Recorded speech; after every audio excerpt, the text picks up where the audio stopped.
What motivates me competitively is just the fact that if you're out there, you want to do your best. You have one chance in life, and I've dedicated my whole life to BMX. So it really comes down to, if you're there, do your best. Kind of like this one guy wrote on my wall, man, if you don't want to be the best, don't try. I think that's pretty cool. That's a pretty cool saying that you can look at on my wall in the warehouse.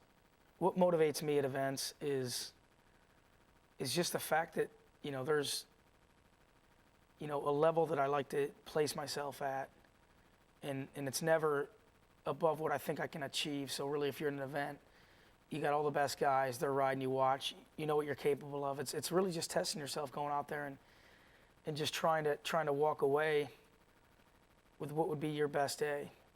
Win or lose, obviously winning's a lot more fun than losing, but at the end of the day, if you go out and give it your all, ride your best, and when you're laying in bed going, I'm capable of this, you go out and do exactly what you imagined.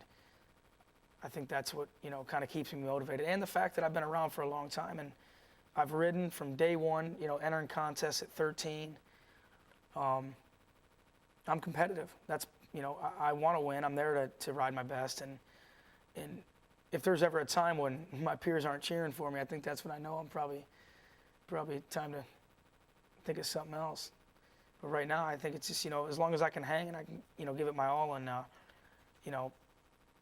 I compete to win. I don't compete to go out there and just, settle up in the middle of the pack and be like, that's cool. That's not my style. It never has been. So what motivates me is just, a lot of ways that motivate me too is just, you deal with people and you have relationships in your life, and some are good, some are bad. And you just got to think that, what, I can either, and I've just learned this over time, you can argue your way out of something, you can try to get somebody to see your point, or you can let your riding speak for yourself. And at the end of the day, the riding can do all the talking. And I think that's probably one of the best ways I can solve my problems, is just whether people doubt me, back me, disagree with me, at the end of the day, if I'm out there riding my best, really what it comes down to, if you disagree with people, you don't understand why people don't agree with you, like you in a certain way, especially within our small industry.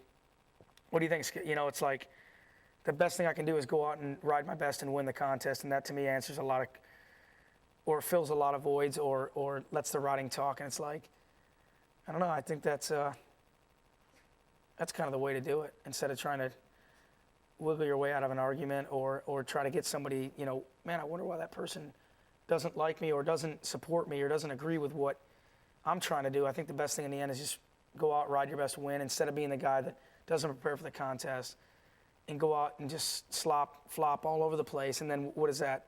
Who are you satisfying, other people or yourself?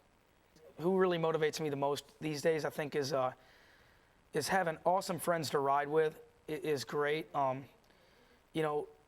Definitely internally, I try to motivate myself as much as possible, because that's, at the end of the best thing that works for me is going to bed with a plan, and then waking up and just going and doing what you're going to do. If I just go to bed and not really think too much about what I'm doing the next day, what tricks I want to do, where I want to ride, what's going to be the plan, it's really hard to stay focused. But in terms of riders, I think that, I like riding with Mike Laird quite a bit. He seems to motivate me. I mean, we've been friends for a long time, and riding with Mike every day, it's like, there's days he's not there and it's like, oh man, he's not going to ride. It kind of stinks, because we kind of feed off each other quite a bit. We push each other. We have a lot of the same styles. So I'd say at the end of the day, I think Mike really is a bonus when he shows up and rides, because that gives me a push, and I don't know, we'll work it back and forth. Will I retire soon? I've been saying 3 years for, I'd say probably 8 years. Every year has been like 3 years. But you know what? I think the more you think about it, the more it distracts you. So I think it's just better off to not even worry about it. And if that day comes and I'm willing to make that choice, then that's what I'll do. And then just move on. But I'll still ride. I mean, I'll never quit riding. When I retire, I got a plan. I bowl in a league on Mondays right now, and I like it. I enjoy it. I'm going to be definitely 4 nights a week in a bowling league. I'll be the guy that shows up every night pretty much, just warming up. I'm going to be a bowler when I'm done, but will I stop riding? There's no way. Riding is has been part of my life since day one. And when I say day one, that's like when I was a little kid. So I don't think I'd ever have a full stomach at the end of the day if I just quit riding totally and went to bed. Just there's no way. I can't even see or even imagine the day that I don't ride. Not saying you take a day off, but just a day like in a whole, like that's one thing that, that drives me every day is, to compete with yourself in a sense and try to make it, okay, well, I mean, I guess riding, you get burned out if you're not being imaginative or trying things that you can't do. So we have video parts. I think there's a lot of light at the end of the tunnel, really, when you think about retiring. I mean, contests aren't the most fun thing in the world. If anything, that's probably one of the least fun things of riding is going to a contest, stressing yourself out, and then, win or lose. I mean, you put a lot of work into those. So I don't know. I think there's a lot of cool things left after competing. Now, when I say retire, it's more like competing. So the progression with action sports, I think the Do series is awesome to see a legitimate series to kind of for people that are into contests. That's not the sport, but it's definitely another outlet.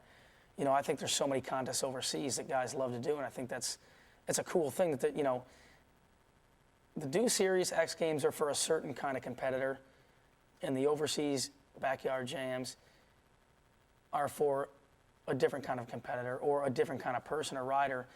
But in the end, they're all such an awesome contribution to the industry or our sport, in or outside the mainstream kind of thing. So there's two different worlds, but there's, not one's better, not one's worse. It's just a different kind of scene. So I think, really at the end of the day, that how big it's grown is really, it's kind of gave everybody a piece of the pie somewhere along the line. So I think it's just cool, and we're accepted.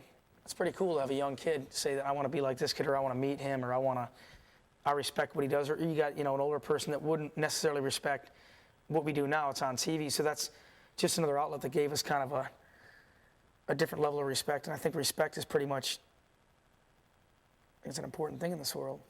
I really think that, riding is, it's not about, although there are some guys that are trick guys. I consider myself a trick rider, but I also consider myself somebody that loves the feel of certain tricks. I mean, to me, riding's all about feeling. So if something doesn't feel right and it's a cool trick or a big trick, I ain't gonna be doing it. If it, it could be the smallest to the biggest. If it feels right, and at the end of the day, you walk home uphill both ways. And I think at the end of the day, a good session is when everything felt great. Hey guys, brothers, hey, none of that here, guys. Leave your brother alone.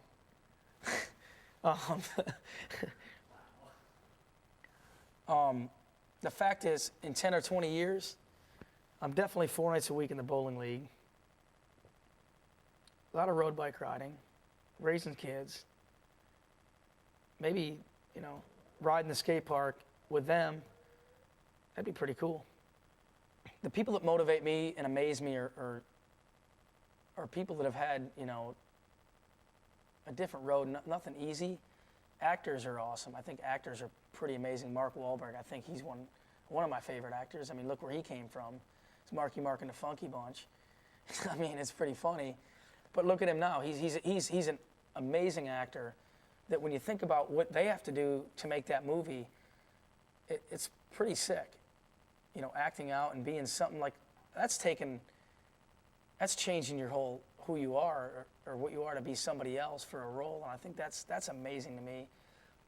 Top athletes that always end up on the top, that just, one of my favorite things are Hollywood True Stories, Beyond the Glories. I love to hear about somebody's life, what they had to do, what was their road like, what got them to where they're at. Actors, athletes that motivate me, that just, Laird Hamilton, not only is he an amazing surfer, but he's just an amazing person. I mean, I've become friends with him, and I think that's amazing that I'm friends with Laird Hamilton for all he's done, and he respects what I do. It's just cool to see those kind of people that you're attracted to. Well, my life wasn't the easiest life. Going through high school, being raised, riding a bike, or just going through high school riding a bike when it was a minority type thing in schools. But then you look at somebody else's and they had a way tougher challenge, and you say, man, that's pretty cool that they made it. Well, if they can make it, well, that's kind of the way I see it, really. And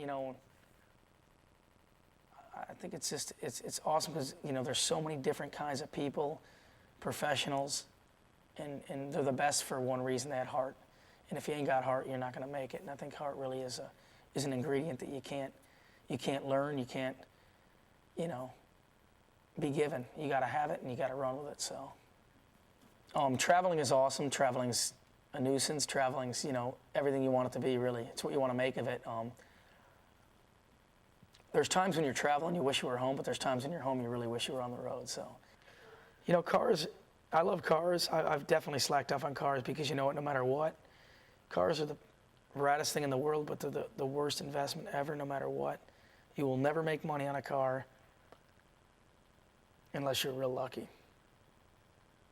But cars are like bikes when you're a kid. Well, when you're a kid, I would get a bike for, we never got complete bikes. We pieced them apart together. Mom would buy me some rims for Christmas. Dad would buy me a frame and fork. Grandma some handlebars. We would just piece together a bike. But 2 months later, dude, by the middle of January, we were already like swapping the bikes out. Hey, Tim, I'll trade you bikes, man. Let's do it. And cars are kind of the same thing. Cars are awesome, but then you realize, man, why did I buy this car? And you get rid of it, you lose your ass, and you see another one you like, and you're like, I'm going to keep this one for a long time. What happens? You sell it, you're over it. Well, you know what? I did the warehouse because that was something I've always wanted to have. That was a dream. That was something I worked hard for. I felt I deserved that for myself. Things are getting bigger. There's Woodward, there's foam pits. Instead of traveling 8 hours to go ride one up in Pennsylvania, why don't I just have my own? I can afford it. I've worked hard. It happened. But what kind of stuff did I get here locally from other riders? Very few riders gave me any crap, but it was just like, it really came down. I mean, I want to try to answer this politically correct because, I've taken a lot of crap about not letting everybody ride the warehouse. Well, it should be my choice. I shouldn't have to be on trial for that. It seems like I was kind of on trial for like who I want to let ride my place, whether it's somebody I hang out with every day or just because they ride a bike, they should ride the warehouse. I don't think should be, why should I be on trial to defend that? It's kind of like, okay, well, you're going to have dinner for somebody. You're going to let them come eat dinner at your place. Well, why can't everybody come? Well, that's not the way it works. I mean, people respect that. So I kind of felt like I got a lot of disrespect for just another way where people just couldn't understand it, a lot of talk going on. I don't like getting used like anybody else. I don't like getting ripped off. There's things I really don't like in life, and that's getting ripped off and used, lied to. And it's like, it's crazy, man. That warehouse was almost, I'm psyched to have it. And, I do my best to incorporate as many people as I can. But at the end of the day, I like riding with my friends. People that are my true friends, I like riding with, not people I don't really know or don't hang out with, other than the fact that if it's a rainy day, you get a phone call and all of a sudden you got to have open house. Satisfaction out of riding is just going out and doing exactly what you want every day and feeling good about what you're doing, taking chances. And when you take the chances and you make it happen, that's success, and that's a great day. Going out riding with your friends, hanging out, pushing each other and doing everything that you want to do. I love going to the skate park and just killing it for 2-3 hours. Everything works, nothing can go wrong. That's an awesome day, and that's just progression. It's just, you have those healthy mind where you're like, man, I can do pretty much. If now's the day to take the chance to make something happen and progress and step up, that's a day. And those days that's a glass of wine days, Greenville '96 was it was awesome, dude. I moved down here in March '95, and that was my I would say that was my lifesaver. Moving down here to Greenville was everything I needed to be where I'm at right now. If I didn't have this, that's a good question. I think about it, I'm like, man, I'd probably be that dude that like works a job he hates, has a couple kids. I would be doing something. You think your life's tough when you're doing exactly what you want and you have problems, but I couldn't imagine if I would have done I mean, I wish you could have a crystal ball and just look at it and go, okay, I didn't move to North Carolina in 95. I stayed in New York. I'd be like, that'd be so rad to see that and just show it to people and go, this is why I'm where I'm at. Okay, you got your life, you got your, you know, your true life stories and all that stuff. But imagine actually showing them a DVD of, this is what I looked like when I took the other way out.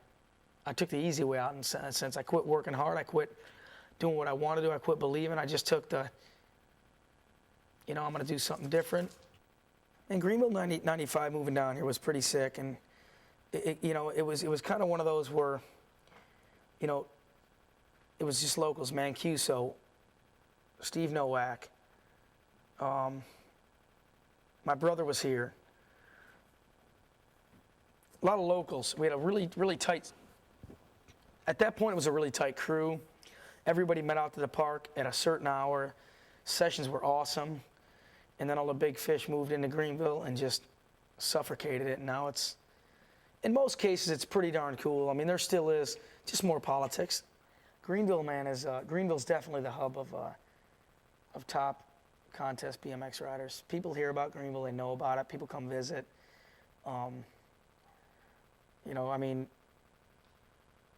in any of the big contests, televised, X Games, Do Series, you're going to see, you know, 5 guys from Greenville in the finals, most definitely.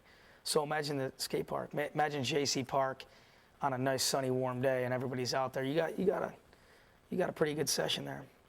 I was already professional from '92. Up in Syracuse, I just let it all drift. Got in a car accident, you know, got hit by a car. Recovery was easy, but what's the word I'm looking for is, it just happened, but it was distracting. You know, a girl, and then just not riding, people not riding in Syracuse anymore. I mean, it was a crazy, crazy twist in my life that I never expected. But, you know, getting back here solved all the problems. I was rescued in Syracuse from basically just, for 6 months, I got my first paycheck from Haro Bikes, September '94. And I rode very, very little. Ate Wendy's about 3 times a day. Drank a 12-pack every single night. That's trouble right there. Mullet, the whole deal, dude. I had a mullet, 178 pounds. What do you think I was going to turn into? Went to a Haro show in 1984. And that's before I even knew what it was called, freestyle BMX or freestyle. But it was amazing push. You know, you see gut levers and grasshoppers, Bob Haro announcing, and it was like, you know, that was nuts. So we went home and, you know, gut levering all the way home, all that stuff. We had something we saw, we're like, man, that's possible, no way. So it's cool. Man, I was always really into it, but it was just seeing something that was called freestyle was just a whole different thing. Before it was like transforming your race bike into a freestyle bike, and I think my first freestyle bike was '85, Haro FST. 85, that's 21 years ago. It's nuts.